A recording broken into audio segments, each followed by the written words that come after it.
Maker Space circuit board. When you plug this into your computer and you plug it into these, or on the other side, these, it thinks you're typing different buttons. And see if I and type the A, because the A is connected to this, which is connected to this in the A part on the circuit. So if I typed A, presses A on there, because it thinks you're typing. Which one do you want to start out with? Well, me and my partner wanted to make something with some sort of a word game. So we originally decided we were going to use like macaroni, like alphabet noodles, and type them, but we didn't have noodles for it, so we made these letters out of tinfoil to make it, and we just thought of some words that use it. But on the circuit board, you're only allowed to use the W, A, S, D, F, G letters. So we have these, and all of the blanks are one of those letters. The Spiro ready? Turn Spiro on.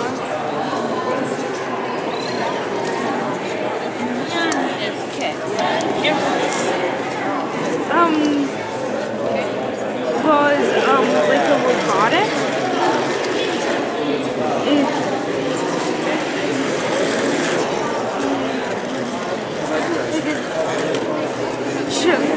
A robotic that we're using inside of coding class at Agassiz. Basically, like how a remote control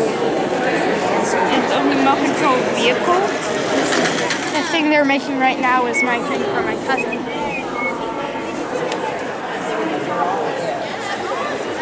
It hasn't started yet.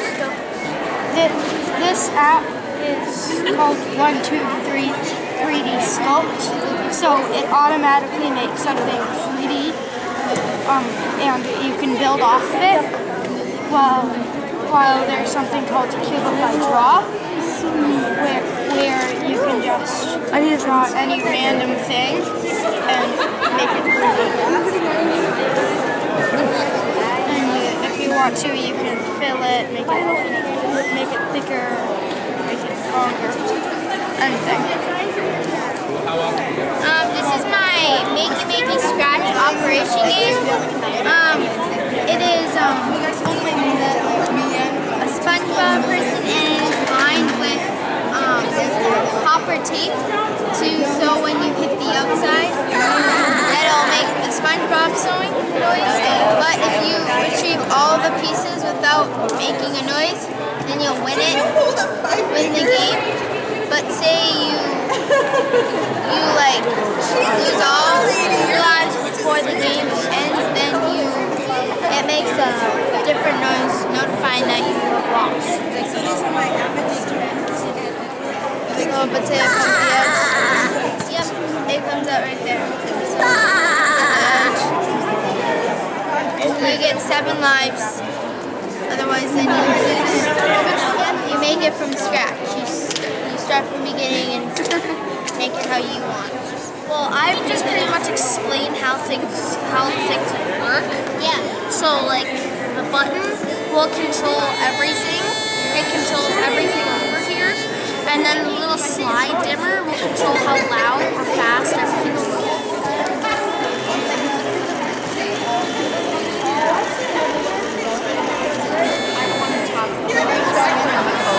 And then this little fan is sort of just like a fan in real life.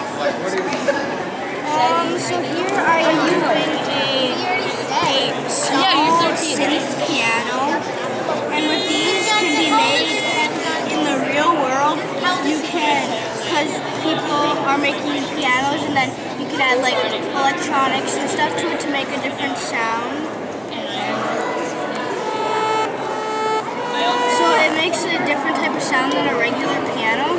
And then if I take these off and attach these could be for movies such as the type of like wind for movies to make sound effects, and then the speaker helps make the sound come out, and then it's all used by the power which is attached to a cable, which is attached to a battery.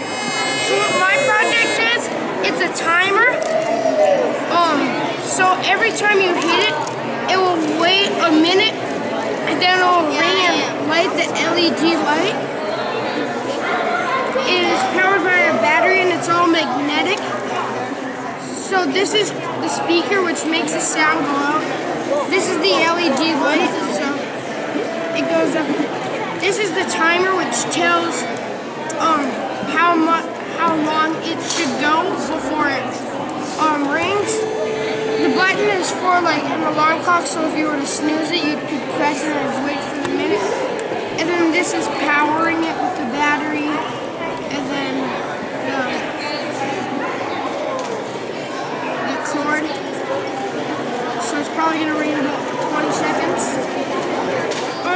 As we're waiting, I'm just gonna tell you how little bit works. So the pink will control. So the pink is gonna control everything in front of it. So it controls the timer and everything right there. Everything after it, yeah. It's the engagement with kids, building those relationships.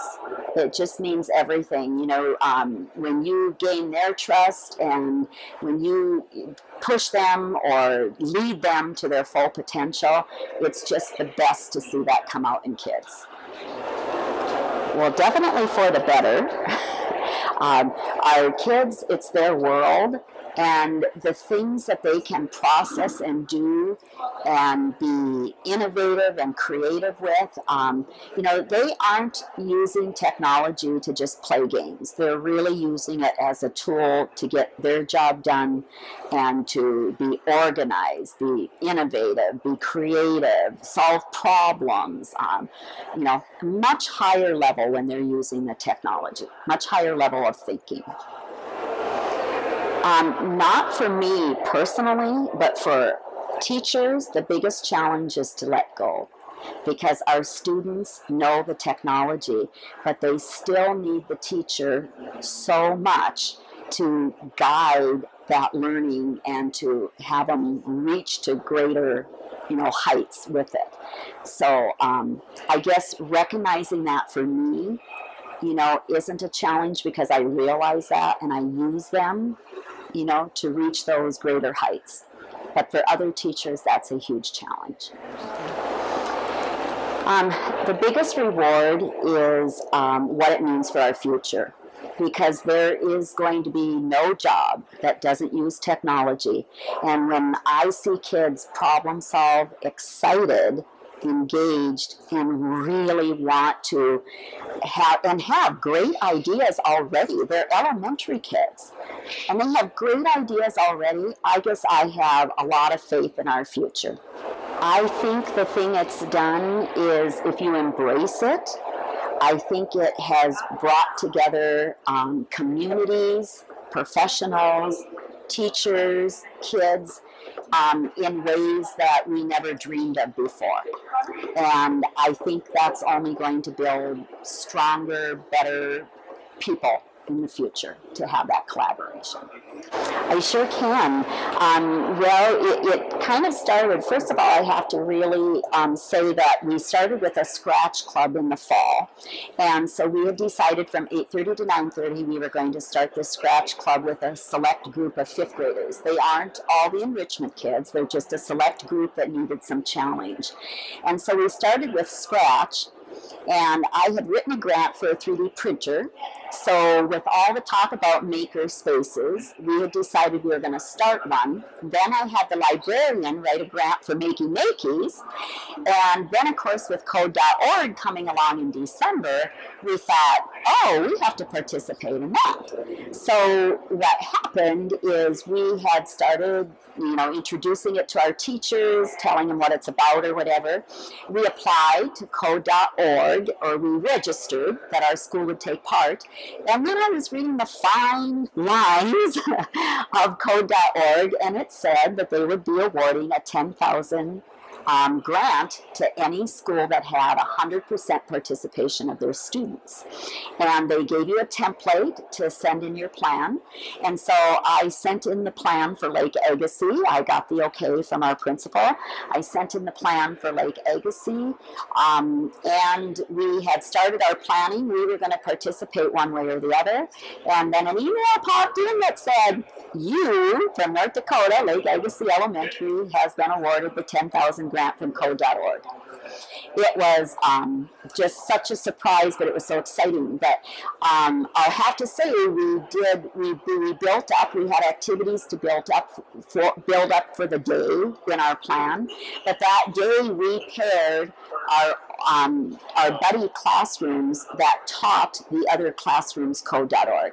So they went in, the kids went in, and kids taught kids on that day about code.org. So that was just fascinating. We also had a big assembly, and we had 3 Grand Forks graduates that work in the computer industry, and they talked to the whole school about it. And then we went out to our classrooms, and it was really exciting because it was kids teaching kids again about code. So next year, I imagine there'll be lots of schools applying, and watch for it. So watch for it the week before, code.org in December.